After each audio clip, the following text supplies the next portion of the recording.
Our next speaker is Jim Schmidt. Jim is a solutions director in GE Healthcare's Performance Solutions Consulting Group. Mr. Schmidt collaborates with healthcare leaders to enhance the quality, safety, and efficiency of patient care.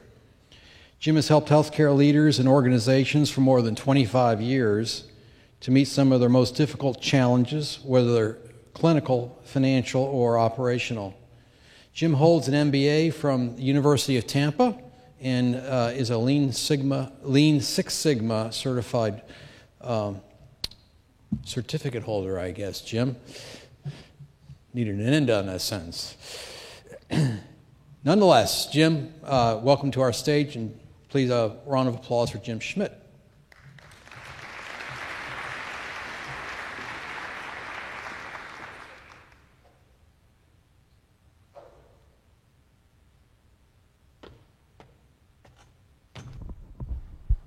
Good afternoon, everyone. It's a pleasure to be here. I think you can kill this mic. I've got two. I appreciate the opportunity to speak with you, and as Dave mentioned, I am a solutions director for our Performance Solutions business, and our focus is aligned with Healthy Imagination around lowering cost, improving quality, and improving access. Or as a way that you've been talking about all day, better health, better care, better or lower cost.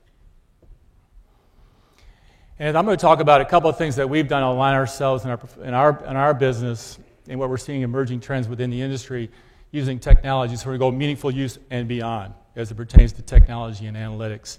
And so I'll have you keep three things in mind as we go through it and kind of make it real.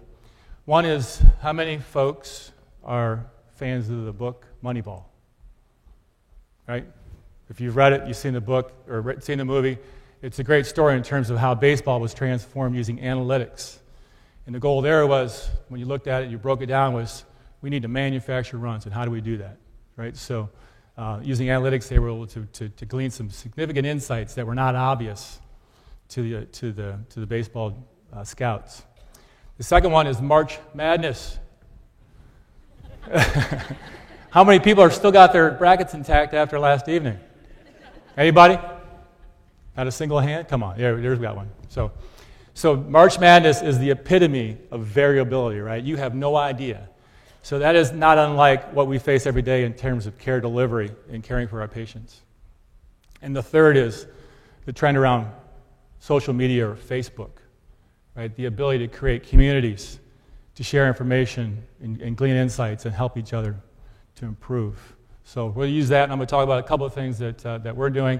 Not everything, because we haven't got that much time, but certainly a couple of things that are impactful as we see the industry today. One is around capacity management, and that's really to design and deliver safe and sustainable care.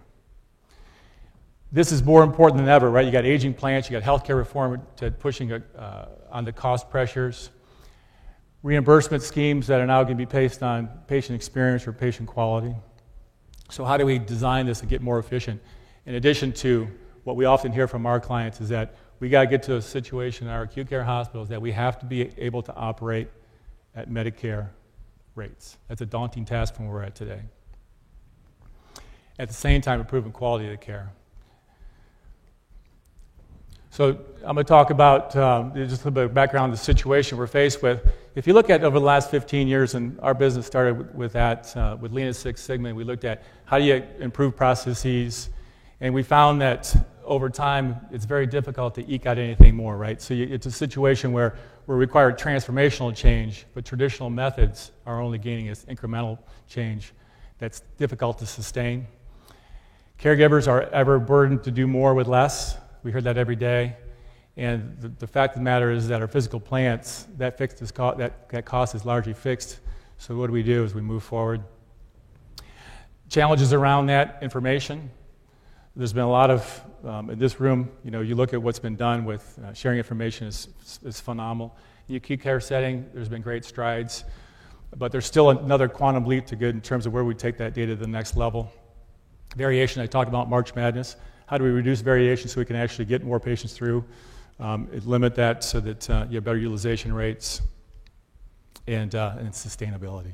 How do we actually put the programs in place, our improvements, and then have the ability to move forward and sustain them. This is the snapshot. This is from the Institute for Healthcare Improvement, their model, which looks at both utilization and efficiencies. Efficiencies are your vertical axes, and the utilization on the horizontal. And this is typical of what you see throughout, particularly the Midwest. The coast, you might see a little bit more folks in the quadrant 2, over-congested and overcrowded. But the fact of the matter is that we've eked out efficiency gains, but we're only operating on average around 65 to 70%. The reason for that is that there's days when we're 90, 95%. There's other days we're 50%. So this is an average. So in order to move it forward, you got to reduce the variability so you can operate safely and efficiently at 85 to 90%. So in manufacturing, not that we're comparing, but it's a benchmark, in manufacturing, that ideal place to be in terms of utilization is 85%. You saw the airline industry go through it 20 years ago when they went from half-full planes to planes that are now very efficient. So healthcare is now faced with the same thing. How do you get from an average utilization rate of 65 or 70%, you get to 85%? Or if you're constrained, like Sinai in New York is one of our clients, where they actually were bumped up against full capacity every day. So how do you actually, and they're landlocked, how do you get more patients through in the same physical space? So you still have to get that 85 to 90% utilization. So what would it take? And so what we've seen is that there's 3 legs to it. One is developing a strategy. And so we compare this to the same type of things when you're doing, you're building a budget and understanding what you need to do for financials. You're building staffing models and technology models. What are you doing about capacity? And the most effective way to do that is to apply analytics to it. And when you look at the Moneyball, right, so that's what they did. They attacked baseball with analytics. So in this world, when you can look at patient-level data, understand what happens, and then run that through a model and say, if we start to make changes to capacity, if we start making changes to staffing levels, if we start making changes to technology placements, what's the outcome going to be? And can we get that, reduce the variability so we can get to 85%? Keep in mind that a lot of the staffs within the acute care settings, they're burned out on change. So this provides the ability to put this up front in a virtual riskier environment and test it out to say, if we do make these changes, what is the likely output? And we can test it to get a confidence level of 90, 95% so that you can have some confidence to knowing that here's where we're going to end up, and this change is then likely to be sustained.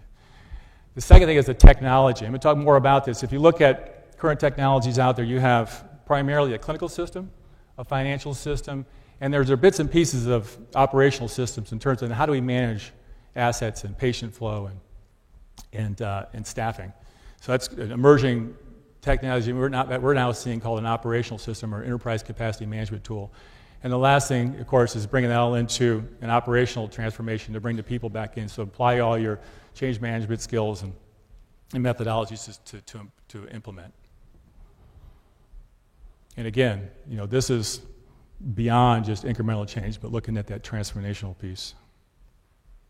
Here's an example. If you look at, if we were, take a poll right now in terms of who would say there's more variability in the ED or the operating room schedule. So for more variability in ED, show of hands maybe, right? More variability, it's tough to see, more variability in the OR.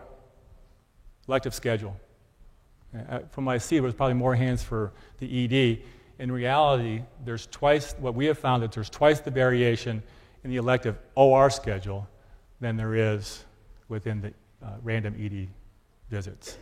So if you look at that and start to understand what causes it and then pull that into a model, you can play with it. And the governance in terms of then you still have to work with people, which is the operational transformation.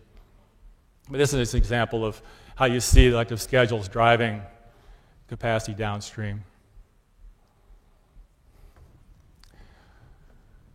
As I mentioned, the approach that we're using and other folks are adopting now is to go through and once you understand that current state problem is to define the scenario around it, say what is possible, and then you can test and reiterate, look through what that model looks like. Developing alternative strategies, getting the buy-in, then the implementation. There's always the ones, and we went through this recently here in the area, where from the initial strategies that we thought were going to be viable based on the constraints that we learned, particularly around previous agreements and some of the case mix index was that what we initially thought was going to be plausible was not. So it's a great way to test that and vet it out previous to any type of change throughout the organization. We'll talk about a little bit about what we see as emerging technology support, reducing that variability and getting patients through the system safely and more efficiently. And again, that better patient experience is what we're all trying to accomplish. And when you tie it in, our position is that in order to be effective, real-time data is required. And we're seeing that being adopted more and more often. So if you look at the clinical assets, for example, that are required to take care effectively of a patient from admission to discharge, how they vary. So if there was a way to associate assets, clinical assets with the patient, so they travel with them and they can then be automated to follow or to be swapped out just according to the care. If that can be signaled and automated and visualized, you're better off. Same thing if you look at staff and patients. And these are what we see typically. There's going to be a pushback for your staffers saying, we don't want to go through this, but what we have found is that once they understand the efficiencies gained, there's a greater adoption. And we like to use the example of an operating room. So you imagine if you have a tag that shows real-time location of the bed with the patient, that's wheels into the OR, that sets off a whole trigger of workflows in terms of the circulating nurse, anesthesiologist, surgeon. Because the most difficult thing around governance in the OR is getting the surgeons on board. There's a lot of finger pointing. So when you start to actually capture the data, then you can start to actually have better governance and make those improvements as necessary. Also, as you get down, and I don't have a slide on this, but where the next step now is to go, if we're trying to get patients out, and we're trying to reduce that length of stay, improve care, improve the patient experience, lower our costs so we can stay financially viable, what's going to be required if we do have a bolus of patients, or if we do have that flu epidemic, or what occurs once you have the data, you start building a model, then you get into a prediction. So at Sinai, for example, now we're 3 days out looking at bed placement where we're about 90% accurate in terms of what's required.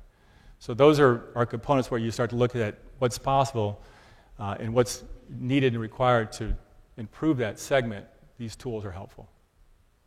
All right. And just in short, we've about 5 minutes to go. So the visualization is important. You see if you've seen glass, and there's a lot of providers that do this stuff, you can actually see it and visualize it. But you want to have the trigger, right? So what's triggering it in terms of alerts, and then on the backside of it, looking at metrics. So when we do see anomalies and things are falling outside that variation, it's difficult to get your arms around, then you can actually capture it and then go back and mitigate that component or that issue within the organization. The other component, or the other thing I wanted to talk about was patient safety. So this is our, what we're seeing where the Facebook part of the 3 topics I mentioned comes into play. The problem is well known, and we talk about with readmissions, you talk about with medical events, you talk about just all the things that are still going on. There's a huge effort within this room and this community who's been very successful, but there's still more to be done, and there's still challenges that are associated with that. And we have found it still to be the culture, right, of getting people on board. There's been the Patient Safety Act of 2005 creates the ability to report data without fear of discovery. But there's still more work to go to adoption. So that data is still a largely missing component. And if you're familiar with Heinrich's ratio, for every major injury, there's 300 no-injury accidents. And that's where the data that comes into play in terms of analytics, that if you capture those 300 misses per every major event, then you can actually put together mitigation plans that impact so you can reduce the serious events. And that goes into how do you do it. So how do you capture the data? The PSO was created in 2005, ability to aggregate the data and share it. And the key components here is that it's without fear of discovery. And that's the beautiful thing that for the folks that are familiar with the PSO legislation. PSO data flow, it can be aggregated from any hospital, any ambulatory center, physician's office, and aggregated into a database. And that database then mines the data and provides the analytics and be just shared out to the community. So whether it be the OPSI, the Ohio Patient Safety Institute, for example, or any other PSO, because the data can then be shared throughout different networks, of course. Now what we see emerging is once you have data or you have the ability, you want to have the desire to communicate, is a global patient safety network. So now you create the Facebook of patient safety, so to speak, where you can create communities, whether it be a private community with the IDN, whether it be a national community throughout the United States, whether it be global, where you're picking up best practices from around the globe. So when you see it, it does in fact look like. And so you have the communities, you have insights, you have analytics, you have the ability to share, you can put together a webcast, you have leaders from around the globe that participate. So all this stuff that's contributing to the ability to actually move that needle even further using technology for patient safety. So with that, I want to thank you for your time and wish you all the success in your continued journey to better health, better care, and lower costs. Thank you.